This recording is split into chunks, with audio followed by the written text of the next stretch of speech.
자, 오늘은 랭글러 80주년 에디션 가지고 왔습니다.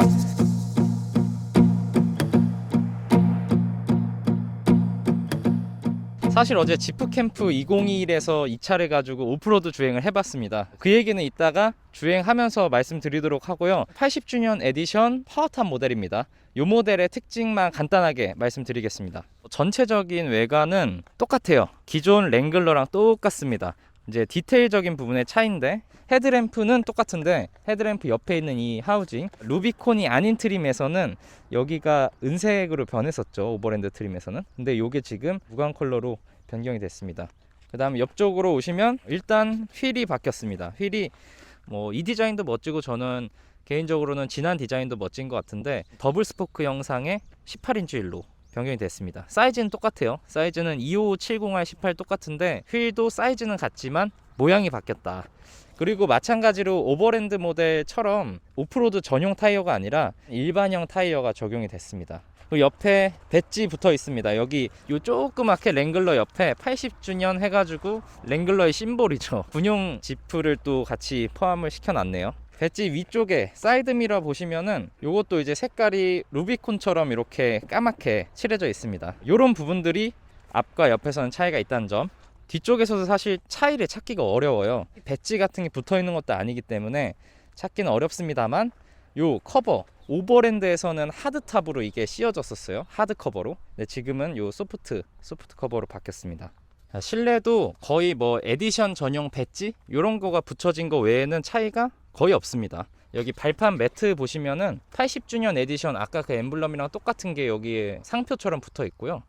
그 다음 시트에도 80주년 에디션을 기념해서 이런 마감들, 요런 조금의 차이가 있다라고 보시면 됩니다. 제가 볼 때는 이게 제일 큰 차이지 않을까 싶어요. 여기에도 80주년 에디션 성조기 느낌 낸 지프가 그려져 있습니다. 이 차가 제가 말씀드렸다시피 사하라 기반의 모델이기 때문에 루비콘에서 볼 수 있었던 앞쪽에 스웨이바를 분리한다던가 이런 기능들은 전부 빠져 있습니다. 이 차는 극악의 오프로드를 즐기시는 분보다는 나는 온로드에서 많이 탄다 이런 분들이 좀 적합하지 않을까 그런 생각이 들고요. 그렇다고 해서 얘가 오프로드를 못하는 건 아닙니다. 어제 제가 탔던 거를 잠깐 말씀드리면, 코스가 물론 이 랭글러에게는 쉬웠어요. 쉬운 코스였는데 너무 무난하게 가서 제가 어떤 긴박하고 막 그런 것들을 보여드리기가 어렵더라고요. 어쨌든 이 랭글러라는 이름만 달고 있어도 굉장히 오프로드 성능은 뛰어나다 이렇게 보시면 되겠습니다. 포도어니까 요 뒷공간을 좀 살펴보겠습니다. 우선은 파워탑 모델이라서 위쪽의 개방감은 엄청나요. 일반 하드탑 모델은 앞쪽은 뜯기가 쉽고 뒤쪽은 뜯기가 어렵잖아요. 근데 이 모델은 2열 공간에 머리 위까지 열리기 때문에 뒷좌석에 만약에 아이들이 탄다 그러면 정말 좋아할 것 같아요. 그런 또 하나의 장점이 있다는 점. 물론 기본형 80주년 에디션보다는 가격이 좀 올라갑니다. 공간은 무릎 앞에 주먹이 한 2개에서 2개 반까지도 들어갈 것 같아요. 차체 크기 대비해서 넓은 공간이다라고 볼 수는 없는데, 지금 앞에를 제가 여유 있게 놨는데도 불구하고 한 2개는 들어가니까. 그리고 발 밑에 공간이 레일 자체가 공중에 많이 떠 있고 그러다 보니까 발로 올 때는 진짜 편해요. 예. 토룸 되게 좋고 허벅지 아래가 좀 뜨는 게 단점인데, 제가 이 차 타고 뒤에서 장거리 간다 그러면 허벅지 아래는 좀 불편할 것 같아요. 폴딩은 컵홀더 여기 있습니다. 암레스트랑.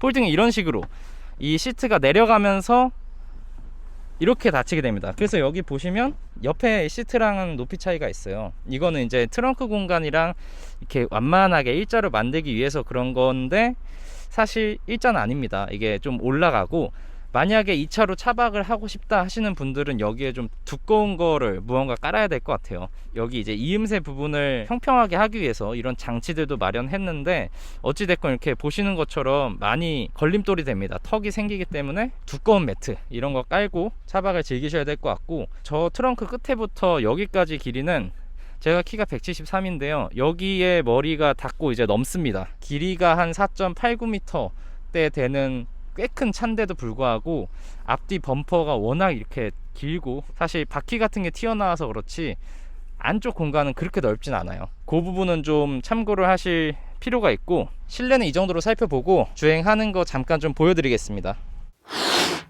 자, 사실 랭글러가 온로드를 위한 차는 아니에요. 개발부터 태생부터 이 차는 군용차, 오프로드 이런 걸 위해서 탄생이 된 차고, 그러다 보니까 온로드에서는 약점이 많을 수밖에 없습니다. 지금 타고 있는 모델이 랭글러 중에서는 온로드에 특화된 모델인데도 불구하고 불편한 점이 굉장히 많아요. 일단 핸들링 감각 자체가 좀 달라요. 우리가 생각하는 일반 SUV들은 조금 더 타이트하고 뭔가 끈끈한 느낌이 있잖아요. 근데 이 차는 어차피 태생이 오프로드이기 때문에 그런 느낌과는 거리가 좀 있습니다. 이 스티어링 락투락 자체도 굉장히 좀 여유롭게 느슨한 편이고, 제가 직선 도로를 달리고 있는데도 지금 여기서 조금씩 보타를 해줘야 되는 이런 상황이 또 나옵니다. 그러니까 한마디로 편하게 탈 수 있는 차는 아니다 라는 겁니다. 근데 이게 일상생활에서 불편한 정도냐 라고 말씀하신다면은 약간 불편합니다. 예. 왜냐면 이 차의 고속 안정성이 그렇게 나쁜 건 아니거든요. 근데 스티어링 휠의 감각 자체가 너무 이렇게 유들유들하다고 해야 될까요? 그러다 보니까 일상생활에서 쓰기에는 약간 불편할 수도 있어요. 승차감도 이렇게 일반적인 온로드를 다닐 때는 그냥 매끄럽습니다. 매끄럽고 좋고, 이 차가 바디온 프레임 차라는 거를 잊을 만큼 생각보다 괜찮아요. 랭글러 하면은 보통은 이거 오프로드 성능은 되게 좋은데 온로드에서 완전 꽝이야 이렇게 생각하시는데, 지금에 와서 이 JL 랭글러에 와서는 온로드 감각 훨씬 좋아졌고요. 그리고 배기량도 3.6L에서 2.0L로 낮췄죠. 그러다 보니까 세금, 연비 이런 쪽에서 이점도 생겼고, 다방면에서 온로드에 타기에 적합한 차로, 그러니까 어떻게 보면 소비자들의 심리를 잘 읽은 거죠. 80주년 모델이 아니더라도 오버랜드 모델을 타시게 된다면 의외로 괜찮다라는 생각을 하시게 될 겁니다. 이제는 어댑티브 크루즈 컨트롤도 들어왔고요. 이거 좀 재밌는 게 사이드 브레이크를 아직도 채용하고 있는데 반해서 어댑티브 크루즈는 또 들어왔어요. 보통은 이 전자식 파킹 브레이크 그리고 오토홀드를 함께 묶어가지고 거기에 이제 ACC 어댑티브 크루즈 컨트롤을 거기에 넣거든요. 특이하게 얘는 사이드 브레이크를 유지하고 있음에도 이 어댑티브 크루즈 컨트롤이 들어갔습니다. 그러니까 조금이라도 편의성을 높이겠다 이런 뜻이겠죠. 대신 이제 조향 보조는 없고요. 그 태생 자체가 군용차였고, 그런데다가 동시에 어떤 오프로드 성향이 워낙 강한 차다 보니까 온로드에서 타기에 그렇게 적합하지 않은 것들이 몇몇 곳에서는 좀 보이죠. 근데 그거를 오프로드 혹은 군용차의 특성이다 라고 받아들이시면은 그러면 해결이 됩니다. 시트 포지션이 편하고 시트가 편하고 버튼 스위치 이런 게 편하다? 그렇게 말씀드릴 수는 없지만 이 차가 갖고 있는 매력 자체가 그냥 외관만 봐도 너무 갖고 싶은 차고, 그런데다가 나름의 공간 활용성, 실내 공간이 차 크기 대비해서 좁은 거지 실내 자체가 좁은 건 아니거든요. 많은 분들이 마음속에서 이 차를 꿈꾸고 계실 거예요. 심지어 가격도 그렇게 아주 1억대를 넘어가는 그런 프리미엄 SUV들이랑은 다르게 5천에서 6천만 원대에 구매를 하실 수가 있고, 이제 이게 타이어가 사실 정말 중요한데 이 차에는 일반적인 타이어가 들어갔고 루비콘 모델들에는 전부 다 오프로드 타이어가 들어갔어요. 온로드에서는 그 타이어 차이 하나가 어마어마한 변화를 불러일으킵니다. 루비콘 타시는 분들도 본인이 좀 온로드를 많이 탄다라고 하시는 분들은 아마 타이어를 일반 타이어로 바꾸실 거예요. 오프로드 타이어를 끼우고서 이제 운전을 해보면 노면도 정말 많이 타고요. 그 홈 자체가 굉장히 크고 깊고, 그리고 그 트레드가 엄청 우락부락하게 생겼잖아요. 그래서 주행 안정성 같은 게 정말로 별로 높지 않은 속도임에도 불구하고 좀 많이 떨어지게 돼요. 난 진짜 오프로드 마니아야 이런 식으로 생각하는 분들 외에는 제가 봤을 때는 이런 오버랜드, 사하라 이런 트림들이 훨씬 더 잘 맞을 겁니다. 직접 시승을 해보시면 느낄 거고, 특히 속도를 높이면 높일수록 차이가 커지게 됩니다. 그런 얘기도 해요. 타이어만 바꾸면 그러면 루비콘이랑 이 사하라, 오버랜드 이런 모델들이 똑같냐?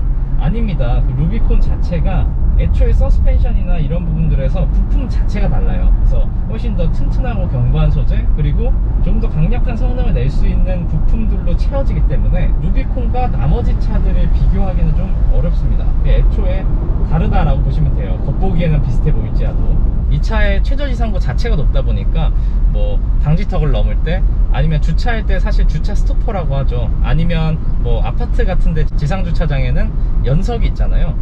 그런 연석에 닿을 걱정 없이 그냥 주차를 할 수 있어요. 이것도 정말 큰 행복입니다. 어떻게 보면은 주차 많이 하다 보면 낮은 차는 그런데도 신경이 쓰이거든요. 아래쪽 걸리는 부분들이 있고. 사실 저는 80주년 에디션을 꼭 사야 할 메리트는 없다고 생각합니다. 기념 배지가 붙었다고 해서 그걸 살 필요는 없을 것 같고, 잘 고민을 해보시고 소프트탑이 얹힌 모델과 하드탑 모델이 차이가 좀 큽니다. 소음이나 이런 부분에서 차이가 크고, 고속으로 달리거나 아니면 뭐 터널 이런 데 지나가면은 굉장히 차이가 커요. 그러니까 한번 시승을 해보시고 이게 내가 하드탑을 사는 게 나을지, 아니면 소프트탑이 나을지, 아니면 이런 파워탑 모델이 나을지는 좀 고민을 많이 해보셔야 될 것 같습니다. 제가 오늘은 좀 간단하게 설명을 드렸습니다만, 다음번에 또 랭글러 혹은 다른 모델들, 지프의 모델들 또 시승하면서 다양한 이야기를 또 해드릴 수 있을 것 같아요. 지금은 오늘은 조금 한정적으로 말씀을 드렸지만, 다음번에는 조금 더 많은 이야기 전해드리도록 하겠습니다. 오늘은 여기서 마치겠습니다. 감사합니다.